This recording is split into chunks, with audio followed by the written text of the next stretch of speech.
Oi, gente, tudo bom? Tem uma mensagem aqui para vocês hoje. Como eu traduzi o meu blog, eu decidi traduzir uma outra texto que eu fiz no meu blog, mas esse eu não traduzi certinho, então eu vou ter que ler e falar um pouquinho com vocês sobre isso. Mas eu tô fazendo esse vídeo rapidinho aqui, acabei de tomar café da manhã com a Lucy, eu com a Lucy só que estamos acordados, todo mundo tá dormindo ainda, então pode ser que esse vídeo nem saia, porque de repente qualquer pessoa vai acordar aqui.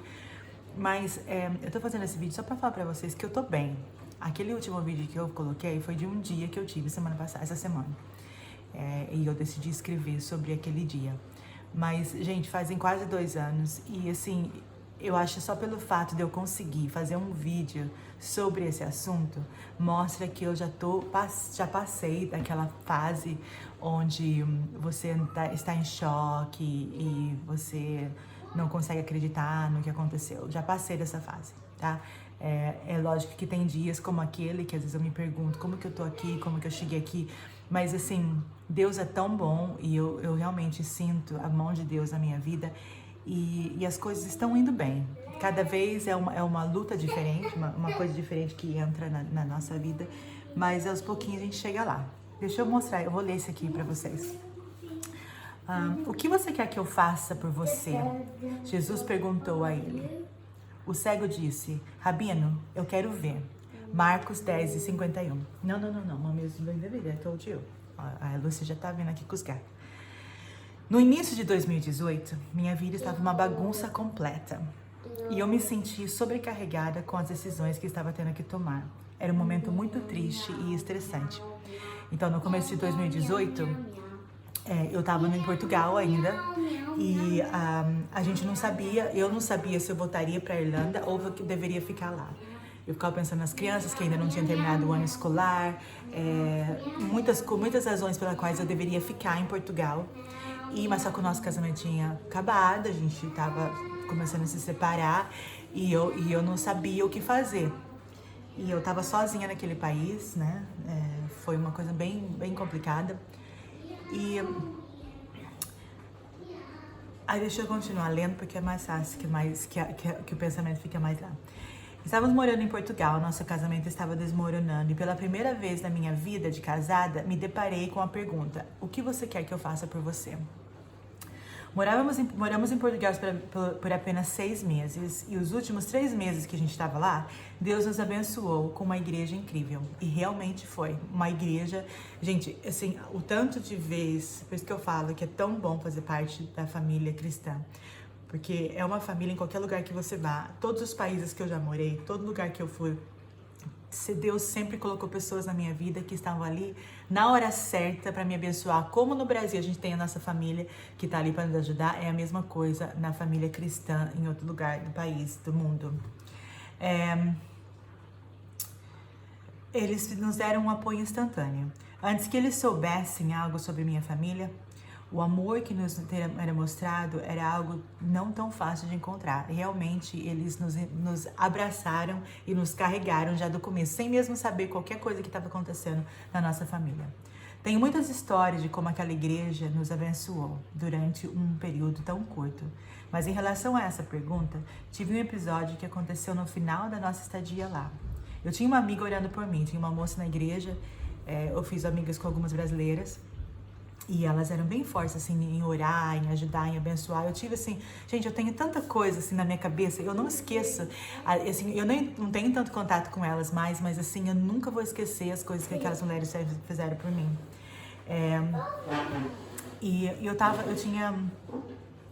Essa amiga minha estava orando por mim, porque ela sabia que eu estava tendo alguns dilemas, que eu voltaria para a Irlanda ou não,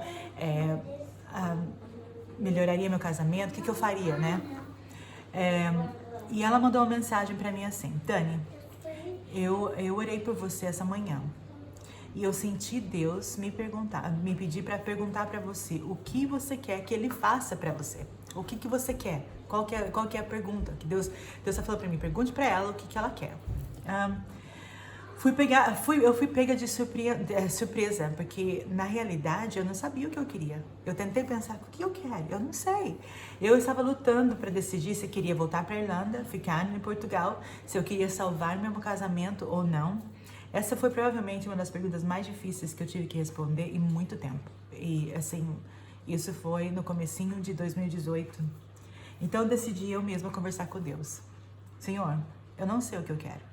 Eu não sei de nada, estou totalmente perdida. Por favor, me ajude. Gente, quantas vezes a gente se sente assim, né? Porque a gente sabe que chegar para Deus é a nossa melhor opção. Orar é a melhor opção. Mas orar o quê? Falar o quê? Às vezes a gente nem sabe o que a gente quer. Eu, por exemplo, aqui naquele momento, eu não sabia o que eu queria. Porque quando a gente é honesta mesmo com a gente mesmo, com nós e com Deus, porque a melhor coisa é ser honesta com Deus, né?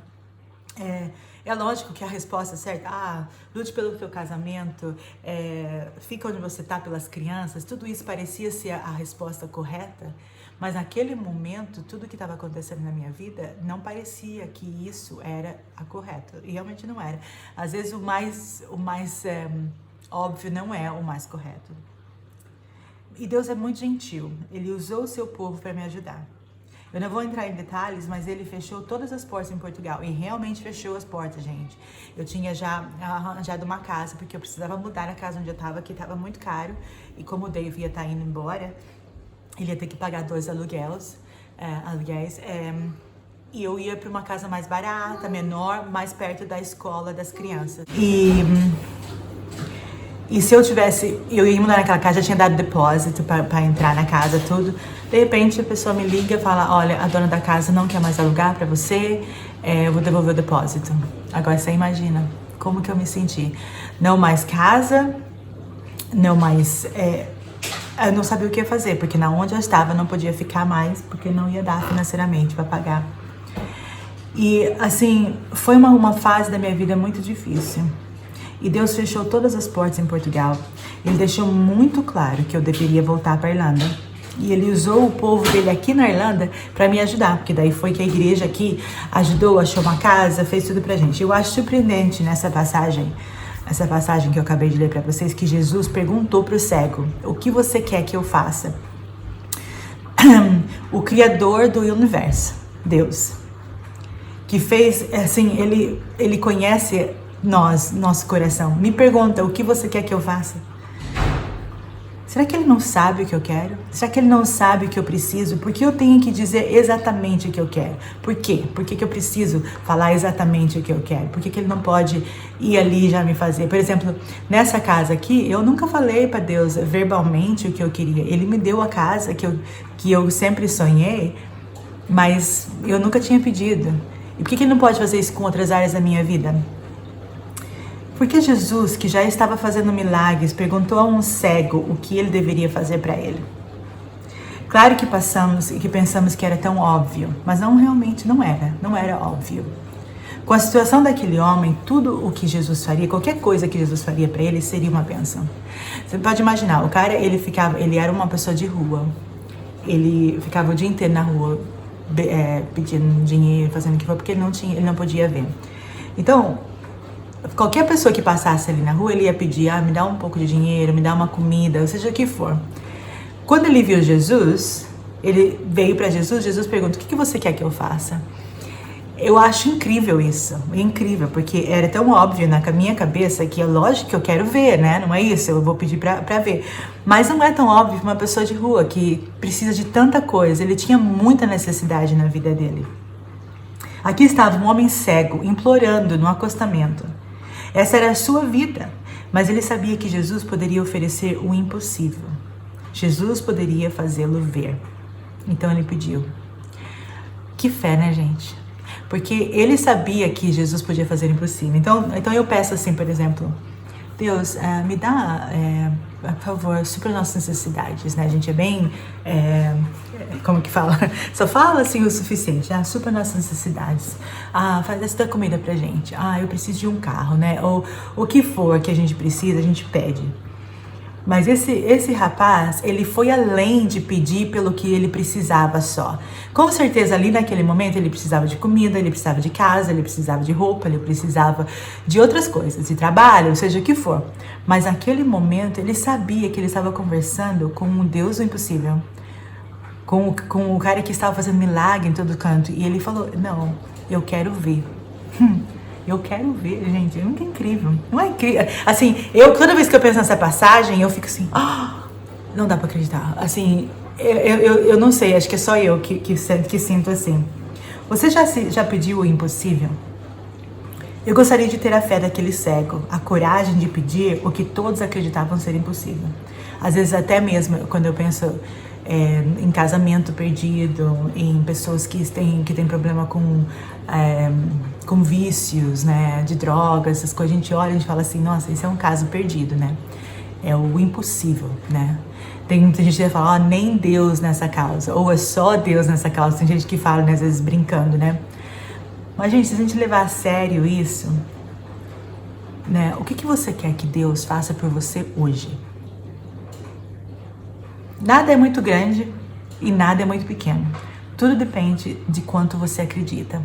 Aquele homem acreditava que Jesus poderia dar além do que qualquer outra pessoa podia dar. Ele sabia que o cara ali da esquina podia dar um pão para ele, ou outra pessoa ali ia deixar ele fazer isso ou aquilo, mas Jesus era o único que poderia fazê-lo ver, porque ele já tinha ouvido falar dos milagres de Jesus e tudo mais.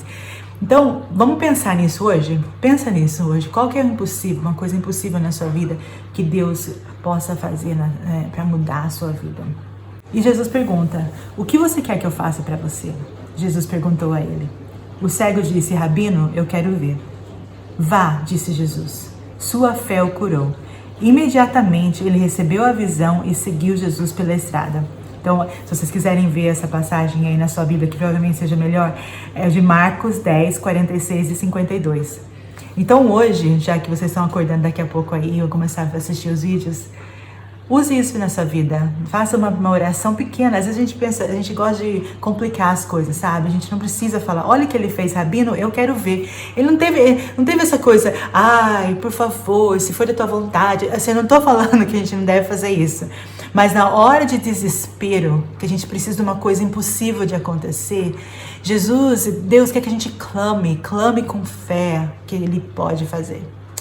Então é isso que eu tô falando hoje pra vocês. Eu espero que esse vídeo abençoe alguém e não vai esquecer de dar um joinha se você gostou e se você é nova por aqui, se inscreve, tá bom? Até mais!